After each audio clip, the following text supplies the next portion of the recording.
Patterson University Television. I'm gonna fight you. We fight. You thought this was gonna be a street fight? I'm bringing the fight to them! And here we go.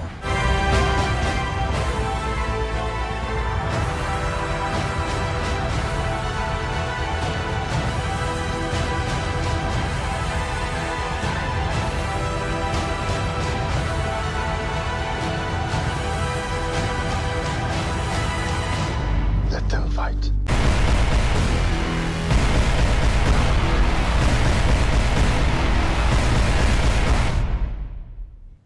This is it. After WWE's main roster was split down the middle about a year and a half ago into SmackDown and Raw, the entire WWE fan base wants to know which show is better. So now the war rages on tonight as we face it head on in this week's franchise face-off. For Team Raw, we got Alec and Michele.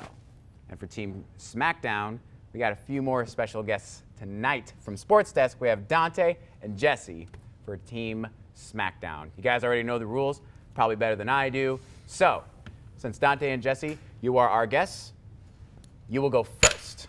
So our categories are... I'm just doing what the boss man told me. Then there are our guests. The big boss. They are our guests. So we're going to start with opening statements. And I believe SmackDown, you guys have the floor. Go. Well, thank you. In the last year and a half, Team Blue has proven that they are the superior brand. I would like to take you back to the dark ages of Monday Night Raw back in 2016 when you had the same match between Seth and Jericho and Owens and Roman, when Team Blue was crafting storylines that made you care about Dolph Ziggler. Now, I know what you're saying, man. SmackDown wasn't that good this past year. I'll tell you what, though, it was a lot better than Raw in 2016, and I'll tell you what, SmackDown in 2016 was a hell of a lot better than Raw in 2017. And if you want any more proof, let's go back to WrestleMania last night, where Team Blue kicked the tar out of Team Red. The WWE title match, however disappointing, was a lot better than your Universal title match. The U.S. title was a fun little throng between a lot of very, very accomplished superstars. Our tag title match was a lot better than your tag title match. Our champions are actual wrestlers. Your champ is a 10-year-old. Our women's title match stole the show. Your women's title match dragged on too long. SmackDown. All right, that's enough, Jesse. God. That's enough. Jesse, no more out quiet. of you. Quiet, Jesse. Okay, and now for Team Raw, you have... Go.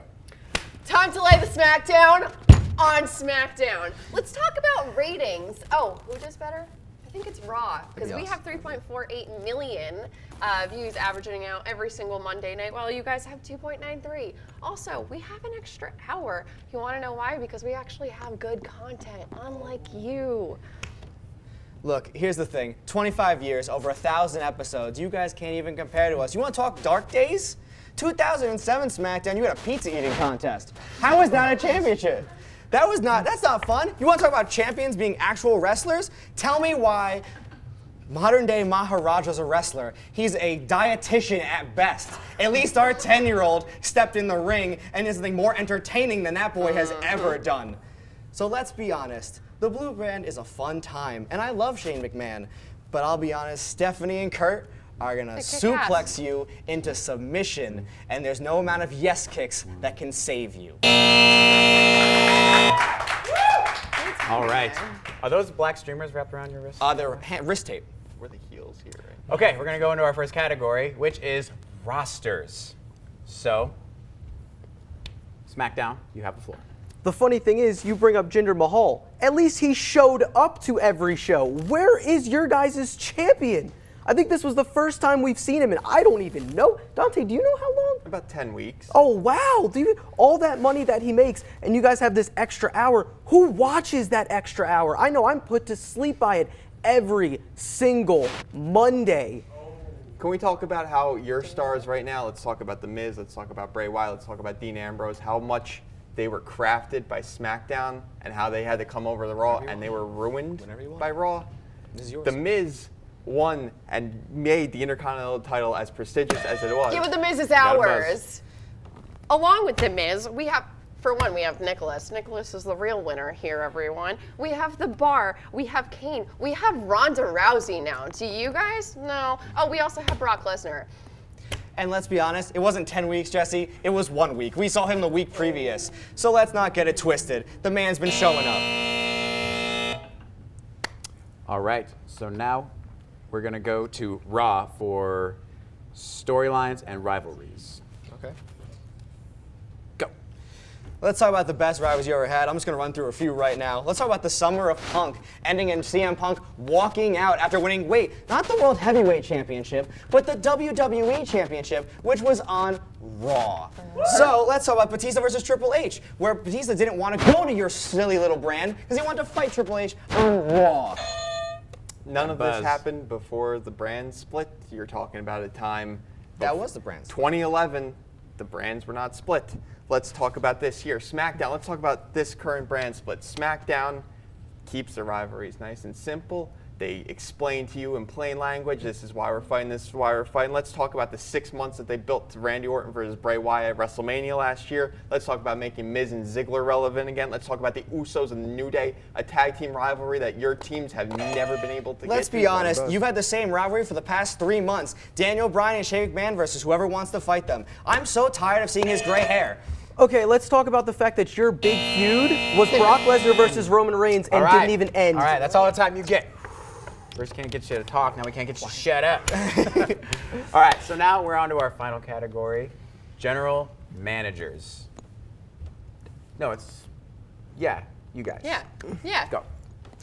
right, you want to talk about general managers? He can actually wrestle because, your general manager was out for how many years? 3 years of nothing.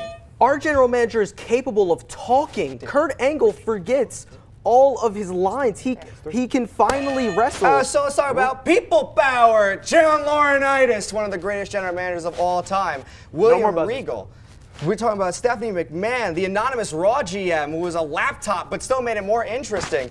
They were talking about Angle's actually logical, Eric too. Bischoff. Kurt Angle is going to be the best one. And he's an Olympic medalist. Daniel Bryan is a great man. He won it, by the way, with a broken neck. He was actually undefeated. undefeated. Broken neck. Undefeated in the World Championship and the Olympics. What about Daniel Bryan? Oh, he's there with his concussions. If he has one more, he's gonna die. Good. You may say, Kurt Angle, you suck, but the real thing that sucks about WWE is your show. Yeah, I don't need anything else, Dave. All right, well, break it up. Easy, children. Thank you guys for watching this episode of Press Start. You can find all of our social media at Press Start WP. I would like to thank the guys from Sports Desk. I would like to thank our own people and Rumor Report for being part of the show tonight. Make sure to like, share, subscribe down below. Once again, I'm Dave Dawson. I'm getting out of here before I get suplexed. NXT.